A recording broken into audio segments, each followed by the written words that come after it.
Praise the Lord. இன்னைக்கு என்னன்னா, வேதத்தை கேளாதபடி தன் செவியை விலக்குகிறவனுடைய ஜெபமும் அருவருப்பானது.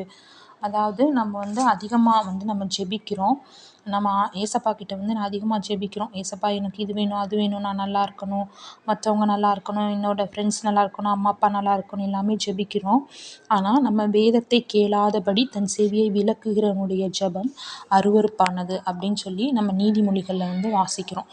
அப்போ நம்ம ஆண்டவர் நம்ம ஜெபிக்கிறோன்னா அது ஆண்டவரோட ரிப்ளை எப்படி இருக்கும்னா, வசனத்தின் மூலமாக தான் ஆண்டவரோட ரிப்ளை இருக்கும். நம்ம பைபிள் படிக்கும்போது அந்த வசனத்தின் மூலமாக தான் ஆண்டவர் பேசுவாங்க.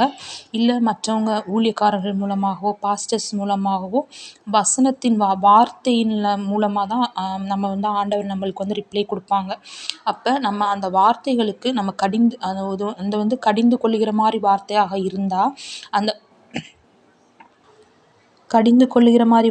இருந்தால் அந்த வார்த்தைக்கு நம்ம செவி கொடுக்கணும். நம்ம மேலே தப்பு இருந்தால் நம்ம அதை திருத்திக் கொள்ளணும். நம்ம அதுக்கு செவி கொடுக்கணும், நம்மளை கரெக்ட் பண்ணணும். அப்போ தான் ஆண்டவர் நம்மளோட ஜெபத்துக்கு நம்மளுக்கு பதில் தருவாங்க.